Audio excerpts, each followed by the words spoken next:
நாத்தங்கால ready பண்ணியாச்சு. இப்ப என்ன அடிவாரத்தை போட்டுட்டு விதைய விடலாம் அப்படிங்கிறது தான் நம்ம ஃபர்ஸ்ட் பார்க்க போறது. இப்ப நீங்க கெமிக்கல் முறையில பண்றீங்கன்னா விதை விடுறதுக்கு முன்னாடி குப்பை ஒரு 1/2 டன்னு, இது கூட பிளாக் போஸ்டர் ஒரு 1/4 கிலோல இருந்து 1/2 கிலோ குப்பை போடுறீங்க அப்படின்னா 1/4 கிலோ போதும். குப்பை இல்லை அப்படின்னா 1/2 கிலோவா போட்டுக்கோங்க. கெமிக்கல் உரத்துல டிஏபி 10 to 15 கிலோ இதுவே போதுமானது. இது கூட சேர்த்துக்கிறதுனா யூரியா 2ல இருந்து 3 கிலோ. நம்ம டிஏபி போடுறதுனால யூரியாவை குறைச்சிக்கிறது நல்லது.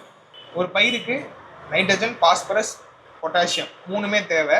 நம்ம நைட்ரஜனுக்கும் பாஸ்பரஸுக்கும் டிஏபி கொடுத்துட்டோம், ப்ளஸ் யூரியாவும் கொடுத்துட்டோம்.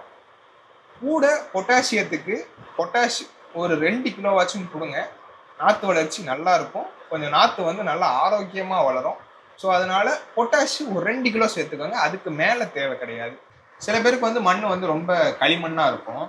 நாற்று பிடுங்கினாங்க அப்படின்னா நாற்று வந்து அறுந்துக்கிட்டு வரும். இந்த மாதிரி இருந்துச்சுன்னா ஜிப்சம் ஒரு 30 கிலோலேருந்து ஒரு 40 கிலோ சேர்த்துக்கோங்க. மண்ணை கொஞ்சம் லூஸ் பண்ணி தர்றதுனால நாற்று பிடுங்க வசதியாக இருக்கும். இது கெமிக்கல் முறை. இப்போ நீங்கள் கெமிக்கலில் பண்ணீங்கன்னா இதுவே போதும்.